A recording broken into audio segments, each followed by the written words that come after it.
العلي العظيم. أعوذ بالله من الشيطان اللعين الرجيم. بسم الله الرحمن الرحيم. الحمد لله رب العالمين،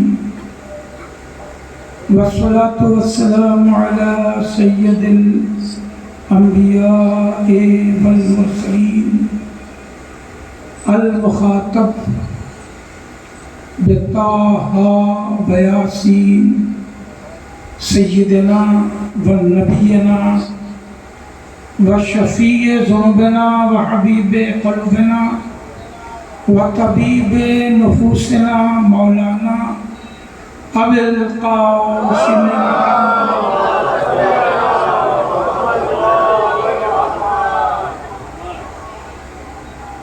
وعليه الطيبين الطاهرين المعصومين المنتجبين الغر الميامين، ولعنة الله على أعدائهم وقتلتهم وغاصبي حقوقهم أجمعين من ليلتنا هذه إلى قيام يوم الدين. أما بعد فقد قال الله سبحانه تبارك وتعالى في كتاب المبين وأصدق القائلين بسم الله الرحمن الرحيم. إنما يريد الله ليذهب عنكم الرجس أهل البيت ويطهركم تطهيرا.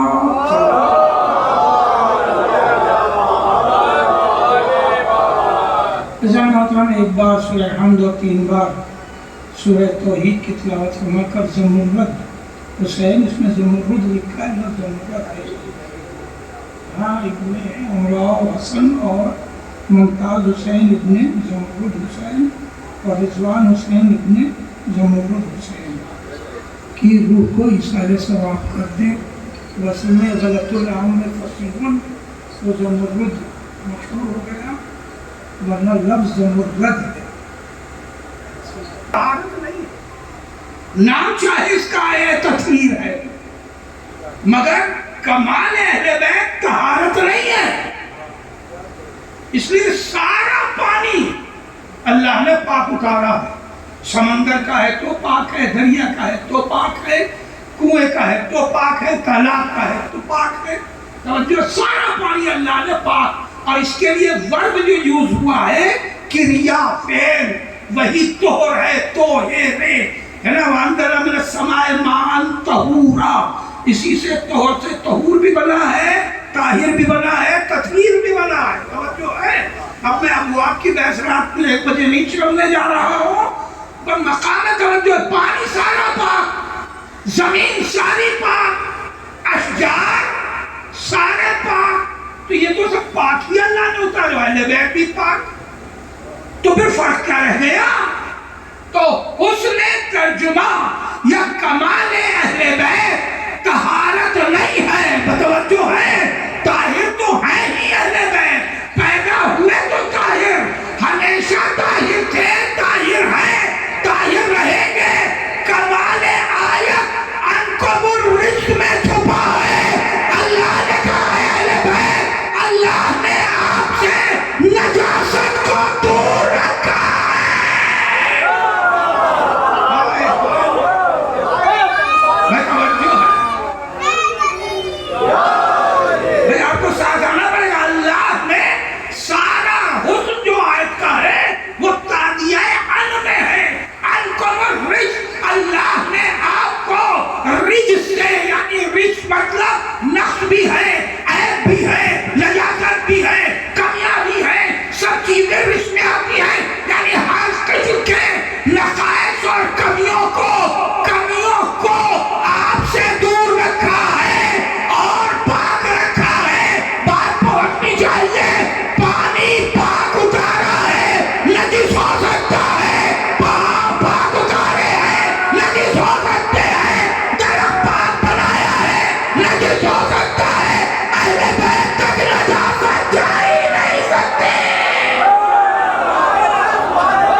زیادہ ہے نا؟ اے اہل بیت کہ انکم الرجس، آپ کو رجس سے دور رکھے. تو پابندی اہل بیت پر نہیں لگی ہے کہ رجس تک نہ جائے. کہاں ہو جملہ بولنا چاہیے. اگر اور وقی کر دوں جملہ تو تیسرا مصرع بھی سنیے اور چوتھا مصرع بھی. آدم پر پابندی تھی کہ شجر کے پاس نہ جائے. اہل بیت پہ پابندی نہیں، رجس پہ پابندی ہے.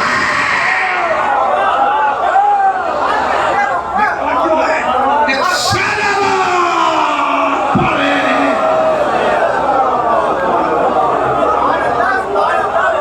اہل بیت جہاں جائیں گے رجس کو وہاں سے جانا پڑے گا. ایک مسجد میں صلوات پڑھے محمد.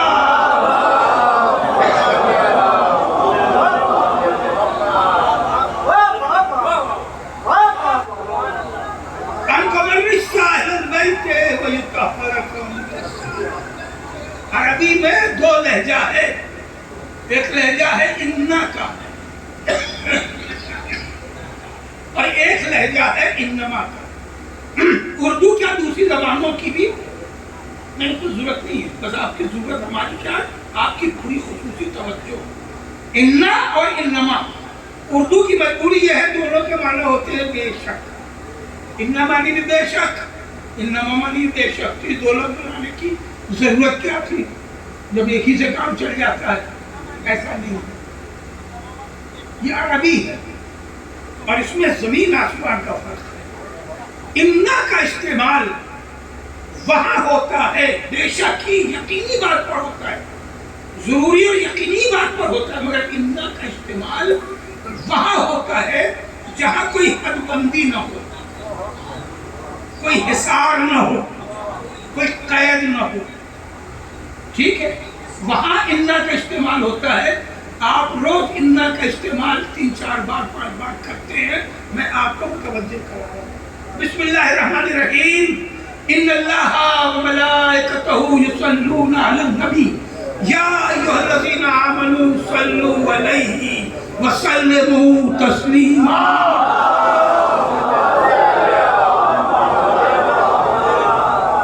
دھیرے یا تیز مگر درود سب نے پڑھا. میں نے تو نہیں کہا تھا پڑھنے کے لیے. اور جب ہم کہتے ہیں پڑھو یا ذاکر تو 20% لوگ پڑھتے ہیں، 80% پڑھتے نہیں. میں نے آیت پڑھی سب نے پڑھا. کیوں؟ اس انا کی وجہ سے. کہاں رہ گئے؟ اس انا کی وجہ سے. اس آیت کے پڑھنے کے بعد درود واجب ہو جاتا ہے. اس انا کی وجہ سے. بے شک اللہ اس کے ملائکہ درود بھیج رہے ہیں. اے ایمان لانے والوں تم درود بھیجو. تو یہ انا کا بیان ہے. اگر 100 لوگ ہوں گے تو درود بھیجیں گے، 500 لوگ ہوں گے تو بھی درود بھیجیں گے، 5000 ہوں گے تو بھی درود بھیجیں گے. گنتی کی کوئی قید نہیں ہے. قیامت تک جتنے بھی ایمان لیتے جائیں گے، یا ایھا الذین آمنوا ہے نا، جتنے بھی قیامت تک ایمان لاتے جائیں گے سب درود پڑھتے جائیں گے. تو گنتی کی کوئی قید نہیں ہے. تو جہاں کوئی قید نہ ہو، حد بندی نہ ہو، وہاں ہوتا ہے انا. اور جہاں استعمال انما کا ہو تو انما کو دلیل حصر کہتے ہیں. یعنی انما وہ ایک دیوار ہے کہ جو اندر والے کو باہر نہ جانے دے، باہر والے کو اندر نہ آنے دے. اب دیکھو اس قطعے میں اب کہاں کا ساتھ آئے. انما وہ دیوار ہے. اس لیے عربی میں ایک لفظ بولا جاتا ہے دلیل حصر، ہے نا، گھیر دینے کی دلیل. انما وہ دیوار ہے کہ جس کے کھینچ دینے کے بعد جو اندر ہے وہ باہر نہ جا سکے، جو باہر ہے وہ اندر نہ آ سکے. آیے تطہیر انا سے نہیں انما سے بیان ہوئی ہے. یہ وہ دلیل حصر ہے کہ چادر والے باہر نہیں جا سکتے اور ان میں سلمہ بھی ہو تو اندر نہیں آ سکتے.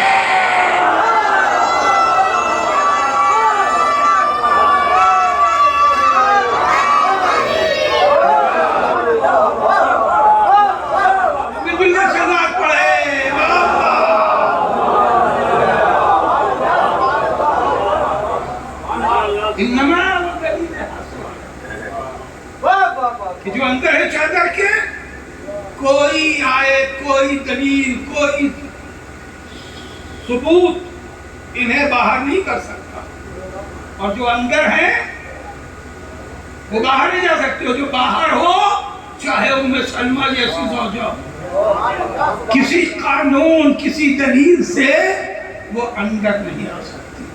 اے اہل بیت، اللہ کا یہ ارادہ کہ آپ کو رچ سے دور رکھے اور پاک رکھے، جو پاک رکھنے کا حق ہے۔ کہ اگلا نصری قطع حوالے کر دوں، آپ کو توجہ ماشاءاللہ ہے، آپ کا شکر گزار ہوں کہ آیت میں رسول کی طہارت کا ذکر نہیں ہے۔ اس آیت میں رسول کی طہارت کا ذکر نہیں ہے۔ یہ آصف صاحب اور فخری صاحب کے قطعے کا پہلا مصرع ہے جو جلدی سمجھ میں نہیں آتا، اسے چوتھے مصرے پہ جا کے کھلنا ہوتا ہے۔ صلوات پڑھ لیں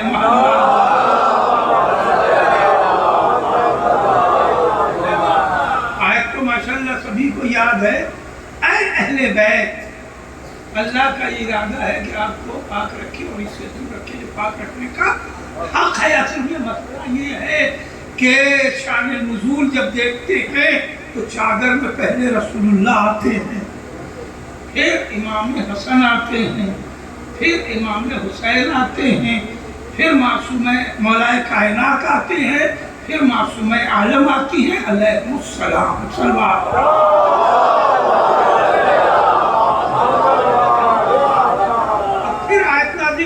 چونکہ شروع ہوتی ہے قصہ کی منزل رسول اللہ سے، اس لیے میں کہہ رہا ہوں اس میں رسول اللہ کی طہارت کا اعلان ہی نہیں ہے تو آپ کو عجیب سا لگ رہا ہے۔ اس میں رسول کی طہارت کا اعلان نہیں ہے۔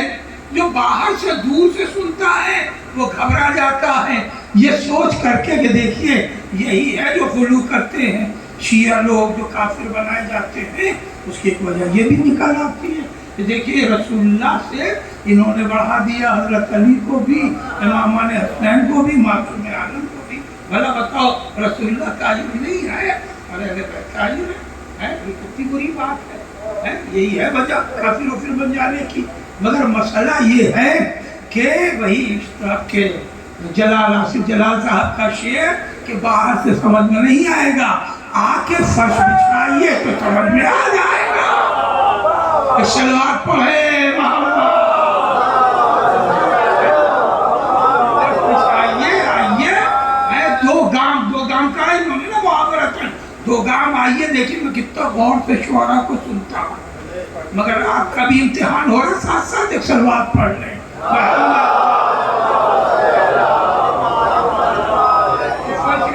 آئیے تو سمجھ میں آ جائے گا، اور میں کھل کے کہہ رہا ہوں کہ اس میں رسول اللہ کی طہارت کا اعلان نہیں ہے۔ آپ کے ہاں دعوت نامے لکھے جاتے ہیں شادی کے، عقیقے کے، ہے نا، اور اب تو کیک پہ برتھڈے ہو رہی ہے، کیک پہ بھیا کیک پہ برتھڈے کرتے ہو، مٹھائی پہ سیب پہ کر لیا کرو بھائی، سمجھا؟ دوسروں کی تہذیب کو فروغ مت دو۔ میں یہ نہیں کہہ رہا ہوں کہ کیک مت کاٹو، کیک الگ سے کھا لو، نظر جو ہے وہ پھلوں پہ دے لو۔ توجہ ہے، ایک صلوات پڑھ لے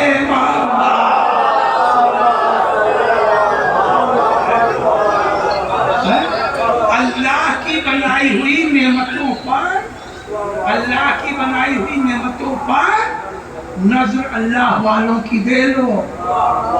کھجور خالص ہے، سیب خالص ہے، امرود خالص ہے، اور اگر کیک کی بات کرو گے تو کیک کا بیس جو ہے وہ بنتا ہے ایسٹ سے، اور ایسٹ کیسے بنتا ہے؟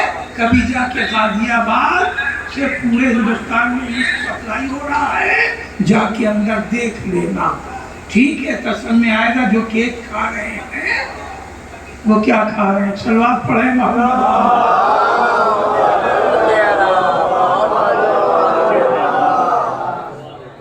میری آواز پہنچے گی؟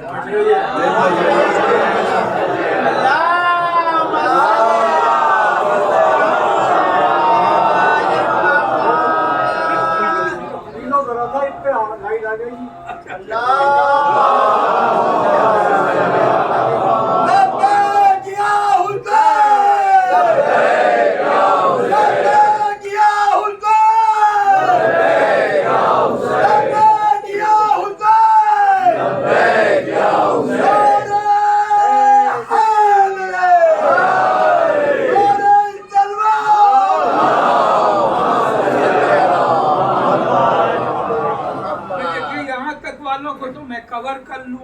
اب رہی بات باہر والوں کی، تو اگر کیمرہ مینوں نے میرا گریبان پکڑا ہوتا تو یہ باہر بھی شاید آواز جا رہی ہوتی ہے نا، مگر خیر. تو میں گزارش کر رہا تھا اب یہ بات پہنچنی چاہیے، ورنہ مضمون جو ہے باہر والوں کے لیے جو ہے وہ مخلوط ہو جائے گا، گڑبڑ ہو جائے گا. کیا انتظار کیا جائے مائک چیک؟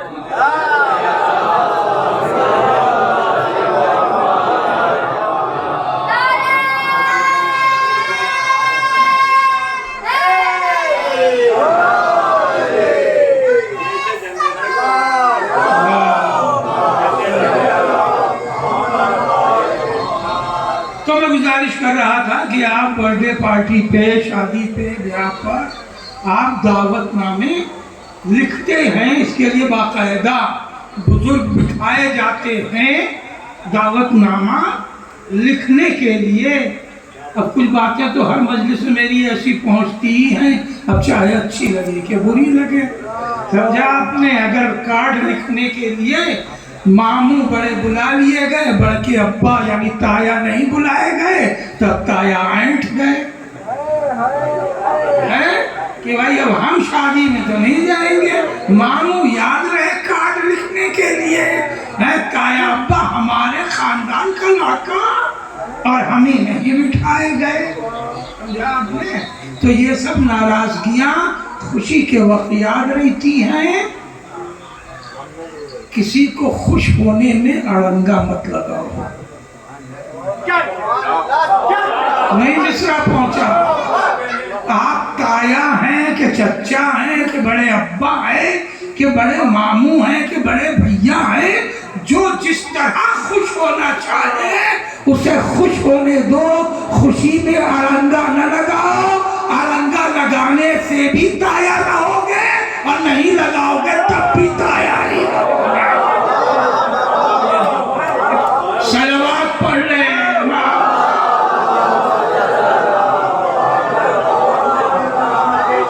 ٹھیک ہے، عزت قربتاً اللہ ہوتی ہے. دنیا کی عزتوں پر دھیان مت دو. جو عزت اللہ دیتا ہے وہی عزت دائم و قائم رہتی ہے. خلوص سے شریعت نے 3 دن سے زیادہ کسی مومن کا کسی مومن سے منہ پھلانا جائز کیا ہے. 3 دن. 3 دن کے بعد کسی مومن کا کسی مومن سے منہ پھلانا، توجہ، یعنی آصف صاحب اور ان کا روزمرہ آپ کو سمجھ میں آ جا رہا ہے، ہمارا نہیں آ رہا ہے. صلوات پڑھے محمد و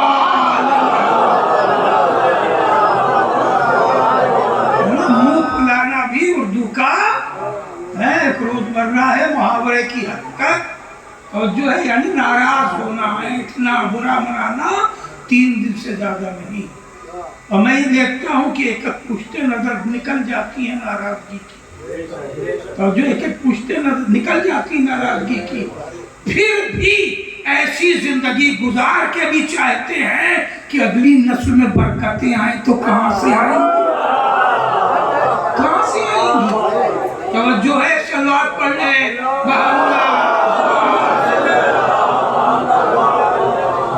خیر، یہ تو جملہ مترادف کا بات ہو رہی تھی کہ جو کارڈ لکھا جاتا ہے اس پر لکھا جاتا ہے مثلا جناب فخری صاحب شاعر شیر خوار میں اہل و عیال. احمد جائیو مثال دے رہے ہیں، معلوم ہے چلے آ رہے لکھنؤ کہ آپ نے سر عام دعوت دی تھی. صلوات پڑھے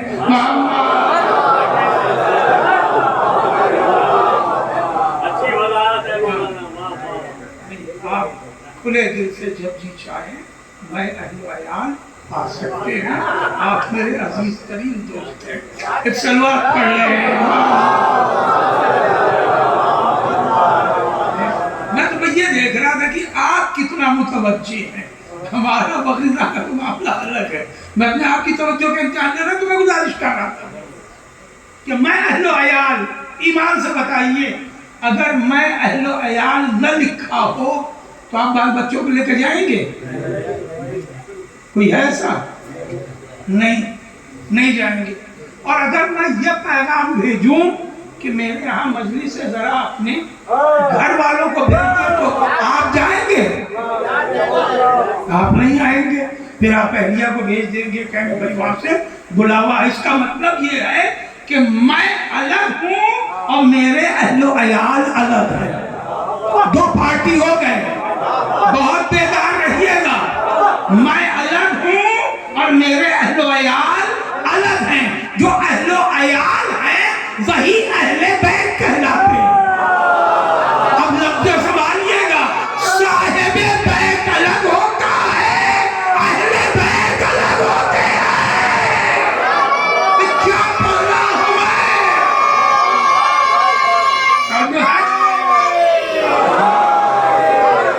صاحب بیت الگ ہوتا ہے، اہل بیت الگ ہوتے ہیں. تو صاحب بیت الگ، اہل بیت الگ. صاحب بیت اگر خطاب ہو اور میں اہل و عیال یا ماں اہل بیت ہو تو سب شامل ہوں گے. آیت نے مصطفیٰ کو نہیں پکارا، اہل بیت کو پکارا.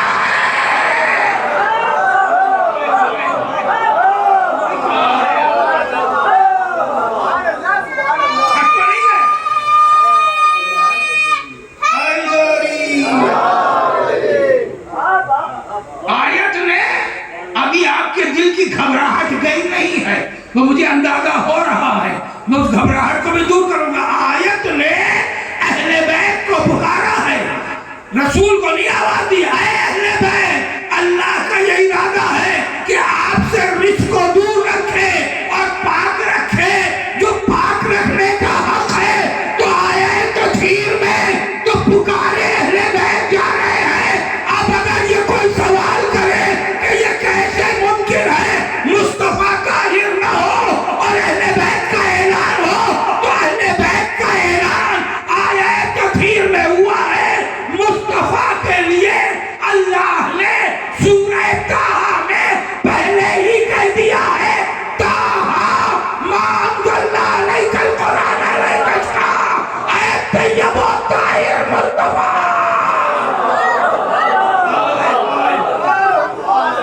صلوات پڑھے.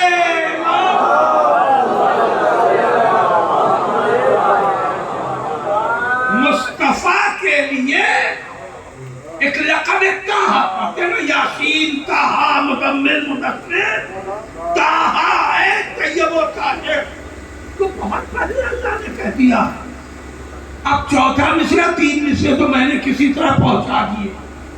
توجہ ہے، چوتھا مصرع اللہ نے مصطفیٰ کی طہارت کا اعلان قصہ کے منظر سے پہلے سورہ طٰہٰ میں طٰہٰ اور طیب و طاہر پکار کے پہلے کر دیا. منزل قصہ میں اہل بیت کی صرف طہارت کا اعلان کیا، رسول کی طہارت کا نہیں. یا اللہ، رسول کو بھی پھر شامل کرنے کا شامل اس لیے نہیں کیا تاکہ زمانہ یہ نہ کہے کہ اہل بیت کی طہارت مصطفیٰ کے طفیل میں ملی ہے.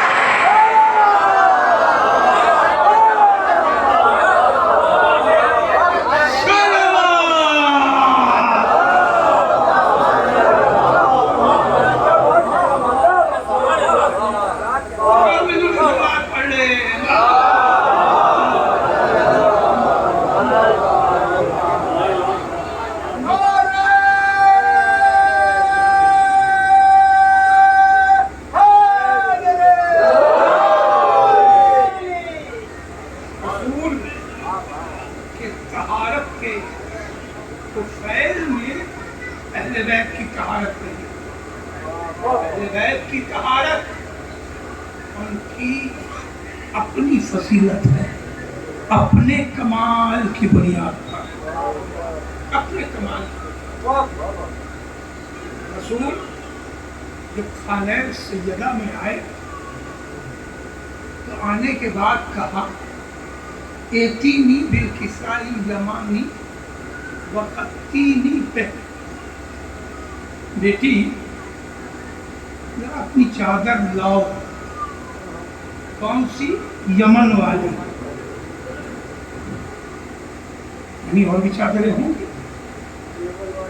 یمن والی مانگی، بیٹی یمن والی چادر لے آؤ، اور کیا تھا، اور مجھے اوڑھا دو، ڈھانپ دو،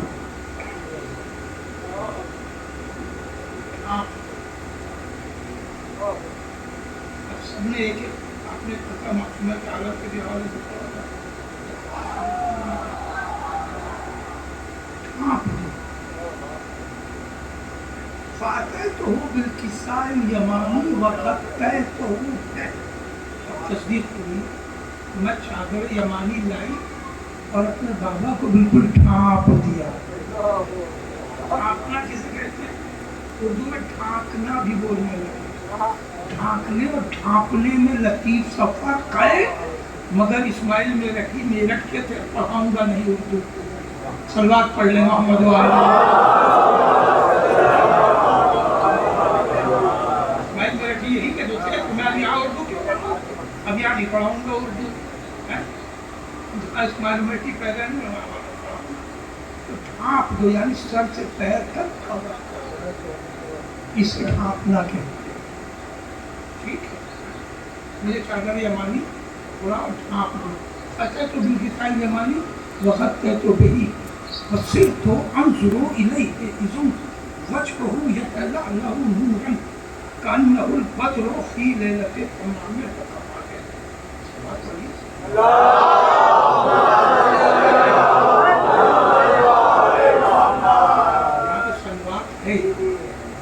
آپ اس کا غور سے سن رہے تھے کہ بھول گئے، ایسا نہیں کہ آپ کو یاد، میں گزارش کر رہا ہوں، بیوی کہتی ہے کہ میں نے جب ہاتھ دیا سر سے پیر تک، تب میں نے دیکھا کہ میرے بابا کا چہرہ چودھویں کے چاند کی طرح چمک اٹھا،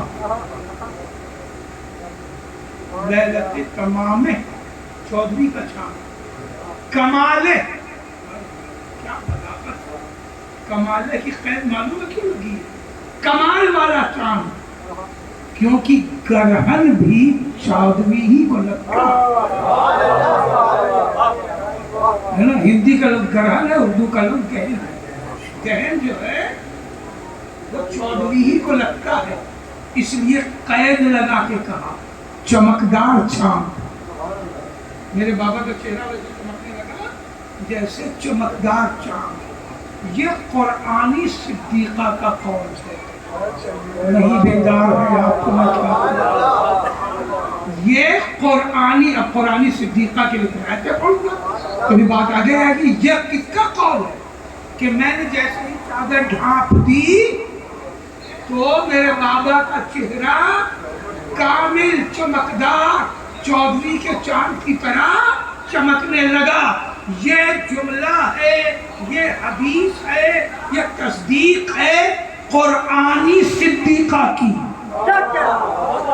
قرآنی صدیقہ کی، اور ایک جو ہے وہ جعلی تاریخوں کی بھی صدیقہ ہے، پتہ نہیں کہاں ہیں آپ، ایک جو ہے وہ جعلی تاریخوں کی بھی صدیقہ ہے، ان کا بھی ایک قول ہے کہ جب میری سوئی دن میں بھی گم ہو جاتی تھی تو میں رات کے اندھیرے میں رسول کے چہرے کے نور سے اپنی سوئی تلاش کر لیتی تھی، توجہ ہے، انہوں نے تو سوئی کی بات کی ہے، میرے تجربے میں یہ ہے کہ اگر بیٹے کا 10 روپے کا اتنا بڑا سکہ گم ہو جائے رات میں تو ابا کہتے بیٹا دن میں ڈھونڈ لینا، یہی کہیں مل جائے گا، بھی کہاں دیکھ رہے آپ، اتنا بڑا سکہ تو دن میں ڈھونڈا جاتا ہے، وہ کہہ رہے میں سوئی رات میں ڈھونڈ لیتی تھی، اب چوتھا مصرع سن لیجئے کہ رات میں سوئی ڈھونڈ لیتی تھی، یہ تاریخ والی صدیقہ، میرے بابا کا چہرہ چودھویں رات کی طرح چمک رہا تھا، جب چادر ہوگی یہ قرآنی صدیقہ، اب 2 تاریخیں، یہ 2 گواہ دے دیجئے، اب میرا سوال تاریخ کے ماننے والوں سے بھی ہے اور قرآن کے ماننے والوں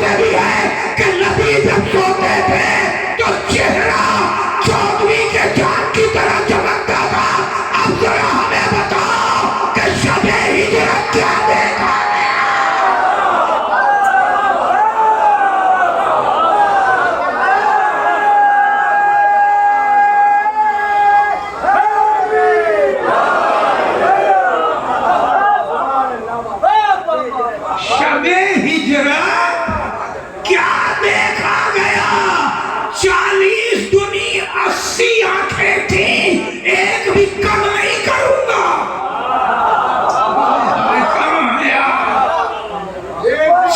کم نہیں کروں گا۔ 40 دنی، یہ تاریخ کی درایت ہے جو میں جملہ پڑھ رہا ہوں۔ 80 آنکھیں، 40 نگاہیں، 80 آنکھیں، اگر کمرے میں اندھیرا پاتی تو رات بھر چھت تھوڑی مارتے۔ صلوات پڑھ لے۔ نعرہ تکبیر، نعرہ رسالت، نعرہ حیدری، نعرہ سلوات۔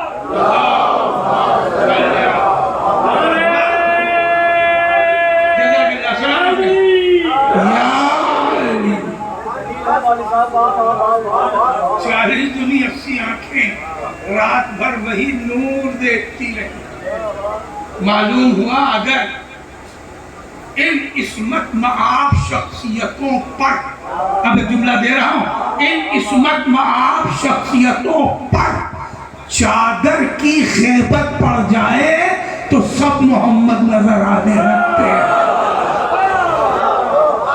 ایک صلوات پڑھے محمد۔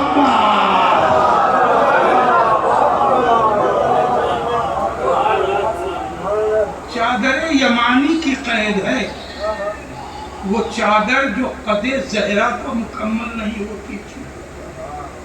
فخری صاحب بہترین خطہ پیش کرنے جا رہا ہوں۔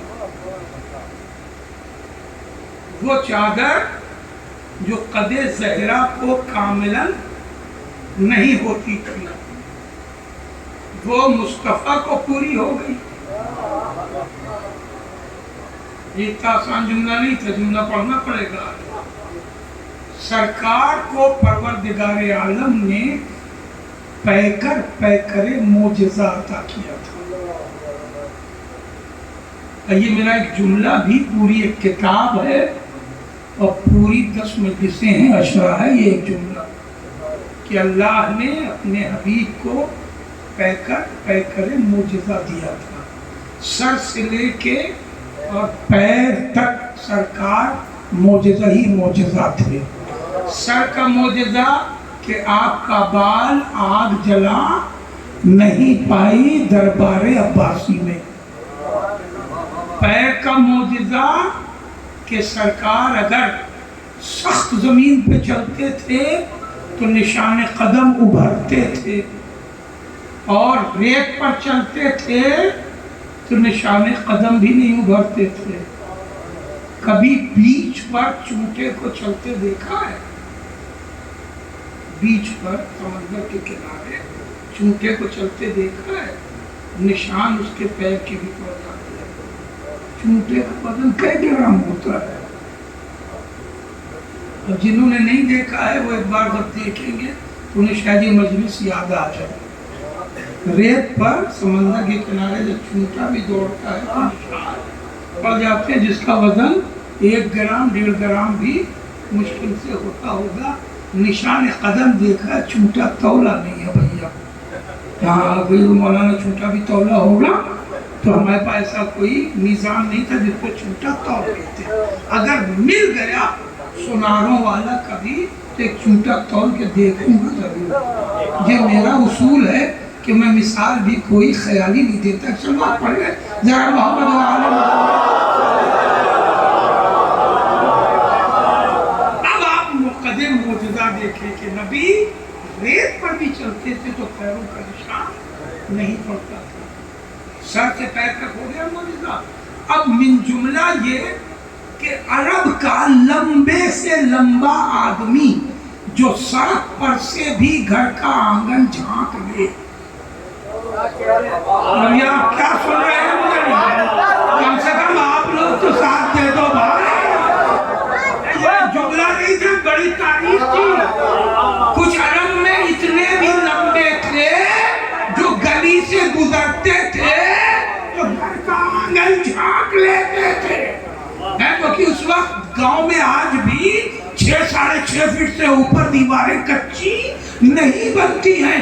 اتنے لمبے لوگ بھی جب نبی کے برابر کھڑے ہوتے تھے تو نبی سے کم نظر آتے تھے, لمبے نظر نہیں آتے تھے, کیونکہ اللہ کو یہ گوارا نہیں ہے کہ کوئی میرے حبیب سے یہ کہہ سکے کہ قد ہی میں صحیح آپ مجھ سے کم ہیں.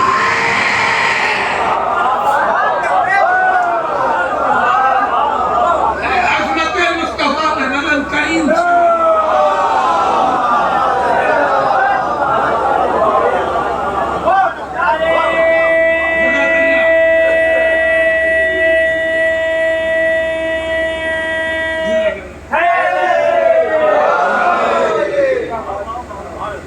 یہ ہے سرکار کا قد معجزہ. اور دنیا کا جینس کا یہ نیچرل فیکٹ ہے کہ ایک جینس کی خاتون اپنے جینس کے مردوں سے قد میں کم ہوتی ہے. کسی پنجابی خاتون کا ہمارے گھر سے مقابلہ مت کریے گا. میں 5 فٹ 5 انچ کا ہوں تو ہوں. تو صلوات پڑھ لے محمد. اس لیے میں پوری احتیاط سے جملہ کرتی ہوں, ہے نا. یہ جملہ بھی سوشیولوجی کا ہی ایک جملہ ہے, اسی پر سوشیولوجی کے چیپٹرز بنتے ہیں. تو میں گزارش کروں, ایک جنس کی خاتون اپنے جنس کے مردوں سے کم ہوتی ہے. اب ظاہر ہے کہ جناب زہرا قد میں معصومہ عالم سے بھی کم تھی, اور مولائے کائنات سے نبی کا قد نکلتا ہوا تھا. یہ تمام سیرت نگاروں نے لکھا ہے.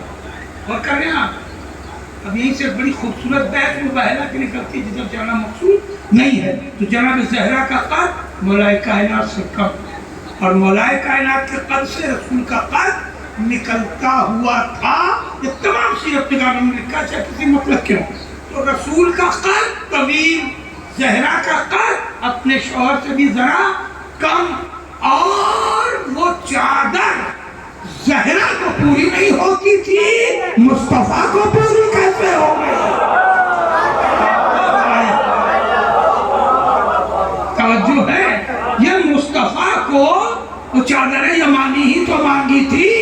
ابھی تو میں ایک کی بات کر رہا ہوں, اسی چادر میں 5 لوگ آنے والے ہیں. عظمت زہرا میں بلند ترین صلوات.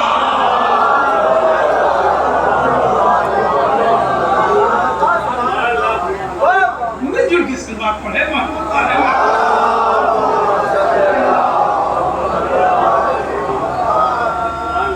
کیا کہا تھا رسول نے؟ اب آیا حدیث کی مطلب بتائیے, ایتینی بالکسائی یمانی وخطینی پہ. چادر کی بھی ڈیمانڈ ہے کہ یمنی ہو, اور مطالبہ بھی یہ ہے کہ ڈھانپ دیجیے. آئے ہے نہیں سنا آپ نے بھائی, کہتے کوئی چادر لاؤ ڈھانپ دو. تو زہرا اسی حساب سے بڑی چادر لے کے دیکھیں قد اعتبار سے مطالبہ ہے چادر یمانی کا, اور حکم یہ ہے کہ ڈھانپ دو. تو یہ معجزہ ہے دست زہرا کا. یہ معجزہ ہے دست زہرا کا. اب یہ ہے تیسرا مصرع, اور پھر چوتھا بھی پیش کروں گا کہ یہ معجزہ ہے دست زہرا کا. حکم تھا بابا کا کہ ڈھانپ دو. زہرا کی ہتھیلی پھیلتی گئی, چادر پہنچتی گئی. جہاں تک گئی ہتھیلیاں وہاں تک چادر پہنچتی گئی. یہ دست زہرا کا تو چھوٹا سا معجزہ ہے. میں نے یہ دیکھا کہ بدر کی تلوار مولائے کائنات میں خود سیکل کی ہے. اب یہ بچوں کو سمجھانا پڑے گا. ذوالفقار احد میں آئی ہے, بدر میں نہیں آئی ہے. بدر میں مولائے کائنات کے پاس دیسی تلوار تھی. نہیں لفظ کا رکایا ہے, امپورٹڈ نہیں تھی. وہ دیسی تھی، عربی تھی، جس سے بدر لڑی گئی۔ بدر سے پہلے بھی ایک لڑائی ہوئی تھی جب رسول کے حکم پر فاطمین کو یعنی 4 فاطماؤں کو لے کے مولائے کائنات مکہ سے مدینہ جا رہے تھے تو راستے میں بھی ایک جنگ ہوئی تھی، وہ بھی دیسی تلوار سے لڑی گئی۔ گوشت خریدنے جاتے ہیں، باپ ساتھ نہیں دیں گے تو کیسے ہی رک جاؤں گا۔ گوشت خریدنے جاتے ہیں لیکن نہیں بولیے گا تو پھنس جائیے گا، پھر کون لاتا آپ کیا گوشت؟ جاتے ہیں نا تو بولیے نا، اس میں ڈرنے کی کوئی بات ہے۔ ہم مثال دے رہے ہیں جس کا مطلب یہ ہے کہ ہم بھی جاتے ہیں، ہم دیکھ رہے ہیں، اس کا مطلب ہم بھی جاتے ہیں۔ زیادہ تر تو آپ ہی لوگوں کے ہم کھاتے ہیں، مگر جب ضرورت پڑتی ہے تو جاتے ہیں۔ میں جھوٹ کھا بولنا، میں جھوٹ بولتے ہیں کہ صلوات پڑھیں محمد والے محمد۔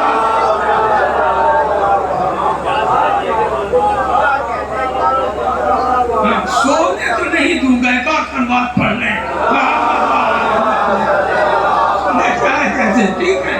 تو آپ نے دیکھا ہوگا کہ جب وہ گوشت بناتا ہے مضبوط قسم کا جاڑے والا نہاری کے لیے، جب وہ اپنا جو ہتھیار ہے، اوزار ہے، اسے وہ چلاتا ہے تو 2 ہاتھ مارنے کے بعد ایک لوہے کی راڈ سے اسے رگڑتا۔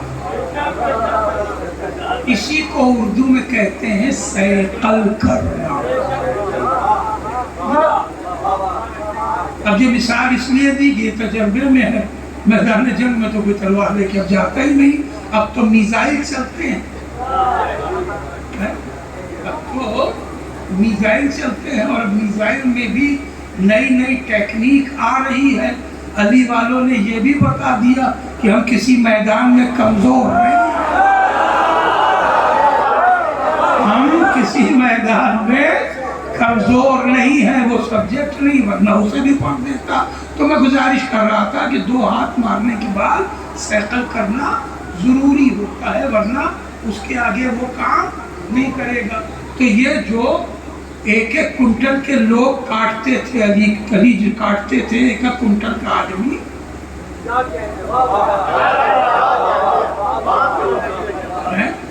مولائے کائنات جو کاٹتے تھے، وزن اس لیے کم نہیں کروں گا کہ سب اونٹ کھانے والے لوگ ہے نا، تو اس کے بعد اسے سیقل کرنے کی ضرورت تو پڑتی تھی نا۔ ابھی تیسرا ہی مصرع پڑھا ہے دست زہرا کو موجود، ٹھیک ہے، سیقل کی ضرورت پڑے گی تو مولائے کائنات نے بدر کی تلوار سیقل کی، تب اس کے بعد وہ چلتی ہے۔ آدھی جنگ جو ہے وہ دیسی تلوار سے ہی لڑی گئی، آدھی کے بعد تب ذوالفقار آئی احد میں، خندق میں سیقل ہوئی ذوالفقار، میری آواز سنی نہیں؟ خیبر کے بعد سیقل ہوئی، حنین کے بعد سیقل ہوئی۔ کیوں بھائی؟ تلوار جب چلے گی، جب مرحب جیسا خود سمیت کٹے گا، لوہا ہے بھائی، خود لوہا ہے، اور اس لوہے کے اندر بھی وہ پتھر کا کٹورا رکھا تھا۔ کبھی بتائیے گا، یاد دلائیے گا تو اصلی مرحب پاٹو کا جو بچے نہیں جانتے، اسے برلی نے 2 ٹکڑے کیا۔ تو کیا خیبر کے بعد ذوالفقار سیقل ہوئی؟ ذوالفقار سیقل نہیں ہوتی تھی، علی لا کے زہرا کو دے دیتے تھے، بی بی سے پاک کر دیجئے، دست زہرا چلتا تھا، ذوالفقار سیقل ہو جاتے تھے۔